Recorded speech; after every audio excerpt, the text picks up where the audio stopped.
ఇప్పుడు నందికోట నుంచి ఇక్కడ దాకా ఒకటే స్ట్రెచ్లో వచ్చాను.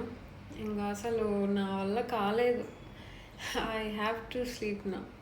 ఎంత ఎగ్జాస్ట్ అయిపోయి ఉన్నానంటే I can not explain how exhausted I am. So very tired. 15 hours, exactly 15 hours of cycling with about 3 hours of break. It was really daunting. చాలా చాలా కష్టంగా ఉంది. ఇంతవరకు నా లైఫ్లో 15 hours సైక్లింగ్ నేను చేయలేదు. అండ్ ఎంతసేపు the amount of distance that I have covered almost ఎంత అనుకుంటున్నారు? It is like 180-190 kilometers.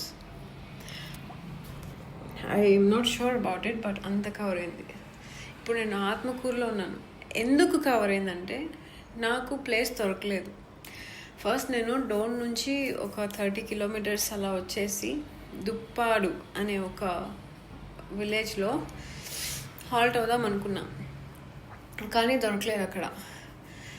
నాకు అక్కడి నుంచి ఇంకొక 10 kilometers అనుకుంటూ, ఇంకొక 10 kilometers అనుకుంటూ, 10 అని అనుకుంటూ, ఓ మై గుడ్నెస్, 40 kilometers రావడం, బ్రేక్ తీసుకోవడం. అక్కడ అడిగాను, అక్కడ ఏమీ లేదు అసలు. మొత్తం ఆ స్ట్రెచ్ అంతా లైక్ అది ఆ విలేజ్, దాని పేరు నందికోట. అక్కడి నుంచి అక్కడి దాకా అసలు నాకేమేం దొరకలేదు.